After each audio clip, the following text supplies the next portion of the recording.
আসসালামু আলাইকুম বন্ধুরা। দলিলে দাগ নাম্বার ভুল হলে কি ঠিক করা যায়? হ্যাঁ, দলিলে দাগ নাম্বার ভুল হলে ঠিক করা যায়। সেটার জন্য কিছু কিছু প্রসেস আছে যেটা আমাদের জানতে হবে।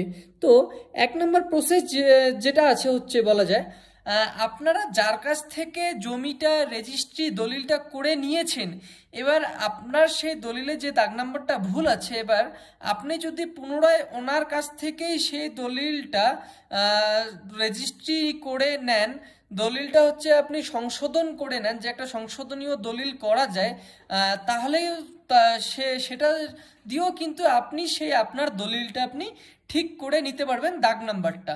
এটা হলো একটা আমাদের প্রথম উপায়। এবার দ্বিতীয় উপায় যেটা হলো, আমরা কিন্তু আমার যে দলিল আছে, এবার আমার যে পজিশন আছে, সেটা দিয়ে কিন্তু আমি একটা আইনজীবীর সাথে পরামর্শ করে হচ্ছে, আপনি যদি একটা সিভিলে কেস ফাইল করেন যে আমার যে আমি এই দলিলটা যখন রেজিস্ট্রি নিয়েছিলাম সেখানে ভুলবশত আমি যে দাগটা পজিশনে পেয়েছি সেটা রেজিস্ট্রি না হয়ে ভুলবশত একটা আমার অন্য দাগ রেজিস্ট্রি হয়েছে। তো এভাবে যদি আপনি একটা কেস ফাইল করেন, তো সেক্ষেত্রেও যে যখন একটা ইনকোয়ারি রিপোর্ট হয়, সেই ইনকোয়ারি রিপোর্টটা যখন কোর্টে পৌঁছায়, সেই ইনকোয়ারি রিপোর্টটা যদি আপনার পক্ষে থাকে, তাহলেও কিন্তু আপনাকে কোর্ট থেকে একটা অর্ডার দিয়ে দিতে পারে যে হ্যাঁ, আপনার এই দলিলটা ভুল হয়েছে, এটা আমি সংশোধনের জন্য একটা অর্ডার দিয়ে দিল।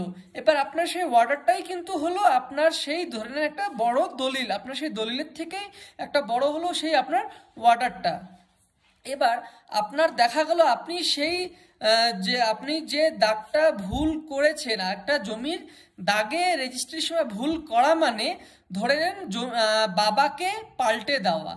তো এই হচ্ছে একটা বিষয়, যে আমি যদি দাগ নাম্বারটা ভুল করি, তার মানে হলো আমি কিন্তু বাবাকেই পাল্টে দিলাম। তো সেই ক্ষেত্রে কিন্তু আমাদের রেজিস্ট্রি নেওয়ার সময় দাগ নাম্বারটা বিশেষভাবে দেখা প্রয়োজন। আশা করি আপনারা বুঝতে পারছেন।